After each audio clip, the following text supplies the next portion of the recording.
السلام عليكم ورحمة الله وبركاته. ازيكم يا حبايبي؟ عاملين ايه؟ ان شاء الله تكونوا بخير. النهارده فيديو جديد وهنعمل معاكم العيش الشامي اللي هو بتاع الفول والطعمية. مش لازم يكون مخصص الفول والطعمية، لا برضو ممكن نعمله في اي سندوتش احنا بنحبه. دلوقتي يا جماعة شايفين، دلوقتي انا عايزة اقول لكم، شايفين اللومة بتاعتي لونها احمر وطرية وجميلة ازاي، والتسوية بتاعتها جميلة ازاي. كل ده احنا مسويينه في فرن البوتاجاز. ان شاء الله هعلمكم التسوية المظبوطة في فرن البوتاجاز، وبعد كده مش هتشتري من هنا ورايح عيش تاني. شايفه طري ازاي، شايفه مفتوح ازاي، كله كده والله من اوله لاخره هعلمك ازاي تسويه ويطلع معاكي قابب ومنفوخ كده. دلوقتي قبل ما نبدا بس في الوصفه، تعالوا ندعي لاخواتنا في فلسطين. يا رب يحفظهم وينصرهم ويثبت اقدامهم، يا رب يحميهم ويشفي المصابين ويرحم شهدائنا يا رب العالمين. تعالوا نقول بقى المقادير. معايا كيلو دقيق، ده جميع الاغراض اللي هو دقيق البركه، انا مستخدمه دقيق البركه. حضرتك ممكن تستخدمي في الاول لاند او الاهرامات او اي حاجه حضرتك بتستخدميها. طبعا حطيت الميه بتاعت كوبايه ميه الاول، نزلت بيها الاول زي ما متعودين، و10 جرام ملح، ما نكترش الملح، أنا لسه هتكلم معاكم في الملح. و50 جرام سكر، الكيلو خد معايا 50 جرام سكر، دوبتهم مع بعض وحطيت الدقيق وهلفهم كده مع بعض يا جماعه. والخميره بتاعتي 50 جرام خميره بيره، حضرتك ما عندكيش الخميره البيره بتحطي 12 جرام خميره فوريه. والميه بتاعتي من الحنفيه، الجو لسه ايه حر. طبعا خليته مع اتعجنوا كده يا جماعه في الاول، ولقيتهم محتاجين ميه، حطيت الكوبايه التانية من الميه، يعني خدوا مني 500 جرام ميه بالتدريج. يعني 500 جرام ميه يعادلوا كوبايتين ميه من حنفيه. تمام. فضلت اعجن فيهم كده لمده 10 دقايق زي ما حضرتك شايفه كده اهوت. والعجينه بتاعتي تكون ايه، ملزقه كده زي ما حضرتك شايفه كده، ما تكونش ايه ناشفه، عشان ايه لو ناشفه يا جماعه هتبرول معايا. فلازم العجينة بتاعتي تكون ايه، يعني كده ايه، تكون ايه فاتحة شوية، يعني تكون ملزقة. وطبعا دلوقتي غطيتها انا بالكيس 10 دقايق، يعني سبتها تستريح في حدود 10 دقايق حسب درجة حرارة المطبخ بتاعت حضرتك. المهم قطعتها دلوقتي، هقطع كل لقمة 50 جرام، وبرضه هقطع لقمة تانية 100 جرام. هما بتوع المطاعم بيقطعوها 50 جرام، انا قطعت 50 وقطعت 100 جرام. تمام. عايزة اقول لحضرتك عملوا معايا 26 رغيف. لو حضرتك هتقطعيهم كلهم 50 جرام هيطلعوا معاكي 38 رغيف. تمام. طبعا انا بكورهم زي ما حضرتك شايفة كده، بقطعهم كده وبعد كده هكورهم وهسيبهم برضو ايه يستريحوا في حدود ال10 دقايق، وهغطيهم بكيس عشان الوش بتاعهم ايه ما يقشفش.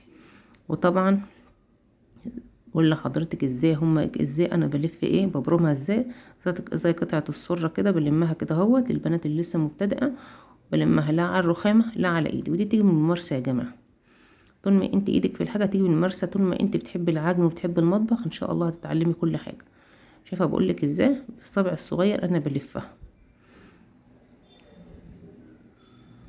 اهم حاجه ما ننساش لما نيجي نعجن العجينه تخليها ايه طريه في ايدينا، مش طريه خالص، يعني حاجه كده يا دوبك تحس انها بتلزق حاجه بسيطه. تمام.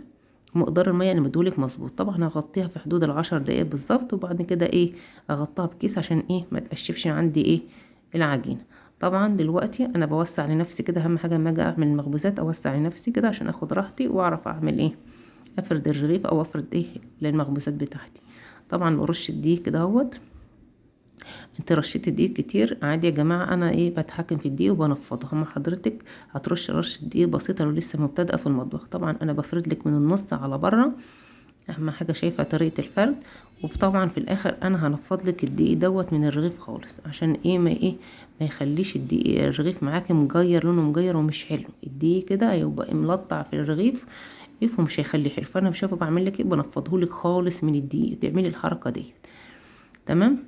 طب انا عايزه اتكلم دلوقتي، شوف انا دلوقتي بلف بايدي، الحركه دي بتعدل الرغيف. لو الرغيف بتاعك مش معدول، الحركه الايد اللي انا بلف دي بتعدل لك الرغيف، بتخليه لك حلو قوي. شايفه انا بقول لك مش السمك بتاعه اهوت، شايفه وما فيهوش ريحه الدقيق. طبعا حضرتك لما تيجي تفرد هتفرد على دقيق بسيط. طبعا انا جبت صينيه عندي وفردت فيها ملايه، وطبعا هرص العيش الشامي بتاعي فيها، وهملى ايه لطبقه الملايه دي كلها بيه. وبعد كده هتني ايه طبقه الملايه التانية، يعني هعملها 4 طبقات فوق بعض.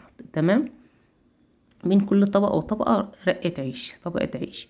طبعا جبت العجينة التانية، وطبعا لازم وانا بفرده يا جماعة باخد كل رغيف اكون مغطيها بالكيس عشان ايه قلت لكم ما يقشفش العجينة. طبعا بفردها من النص على بره. طبعا الرغيف ده كبير دوت 100 جرام، طبعا ال50 جرام انا لسه هفرد ايه ال50 جرام. طبعا زي ما حضرتك شايفه كده من نص على بره.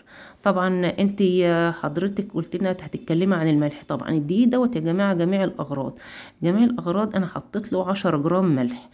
10 جرام ملح بيديله ايه؟ بيدي للدقيق دوت عرق، وبيخليه انه يساعده انه يتنفخ معاكي ويخلي اللقمه معاكي حلو. لو حضرتك جبتي دقيق قوي فيه عرق اللي هو دقيق البيتزا وجيتي عملت بيه العيش الشامي، انا بحط الرغيف اهوت وعملت بيه العيش الشامي، هتطلع بعد كده ما تستوي معاكي العيش وانت عملتيه بدقيق قوي وحطيتي فيه 10 جرام ملح وتيجي تسويه بعد كده، هتلاقي اللقمه بتندغ معاكي. يعني ايه بتندغ معاكي؟ هتطلع لك الضرس، هتبقى عامله زي اللبانه اللي بتندغ. يمكن اللبانه سهله، كان بتيجي تندغ اللقمه هتلاقيها عامله زي ما تكون هتطلع لك الضرس، هتلاقيها عماله تندغ كده مش قادره تندغ اللقمه اساسا. طب كل ده جاي من ايه؟ ان حضرتك رحتي جبتي دقيق فيه عرق وكمان حطيتي كمان ملح.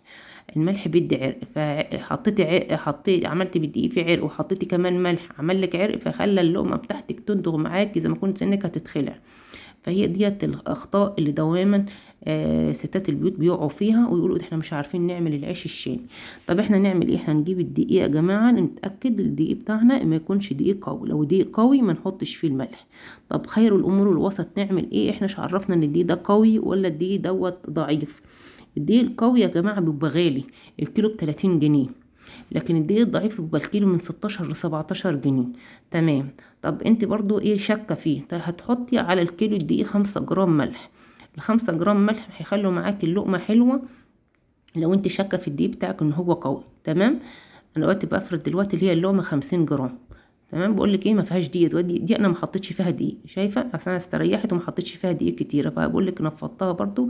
بقول لك يعني هي بتتنفض بس هي ما فيهاش دقيق. شايفه بفردها ازاي؟ وما تفرديش اكتر من كده، شايفه سمكها. طيب احنا دلوقتي جبنا الدقيق اللي فيه عرق، فاللي جبت الدقيق فيه عرق وانت مش عارفه انه فيه عرق هتحطي فيه 5 جرام على الكيلو بس. تمام. عشان ايه؟ ما يندخش معاك. لو حطيتي فيه اكتر هتلاقي الدقيق فيه عرق والملح فيه عرق. الملح بيدي عرق يا جماعه، اللي مش عارف ان الملح بيدي عرق. فاحنا حطينا ملح، انا حاطه 10 جرام ملح على الدقيق اللي هو دقيق البركه. انواع الدقيق اللي هي بتاعت العيش الشامي اللي هو البركه، دقيق فلاور لاند اللي هو الخطاب السياحي دوت. انا ساعات بحط 15 جرام ملح. طب انت بتحطي ملح كتير؟ ده بحط ملح كتير في الدقيق اللي هو العادي يا جماعه. طبعا انا مشغله الفرن، سبت العيش يتخمر، غطيته وسبته يتخمر ساعه.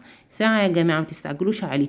وكمان ولعت الفرن قيمه 20 دقيقه. لازم تولعي الفرن من فوق ومن تحت قبل ما تسوي ب20 دقيقه، ده نجاح التسويه. شايفه انا جبت الصاج بتاعي وسنداب الباب ازاي، وبحط العيش بالراحه عشان ما يهبطش مني.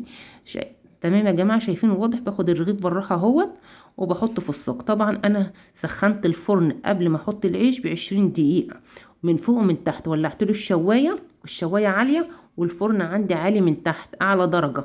طب شغلت المروحه؟ لا ما شغلتش المروحه. المروحه مش للعيش، المروحه وانت عندك فراخ او لحمه بتشغل المروحه بتاعه الفرن.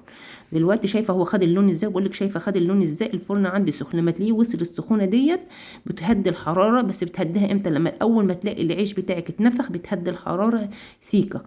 وبعد كده بتروحي بقى ايه؟ بعد ما تهدي الحراره هو اتنفخ وخد اللون من تحت بتطلعيه وتيجي تحطي غيره، هتعلي النار تاني.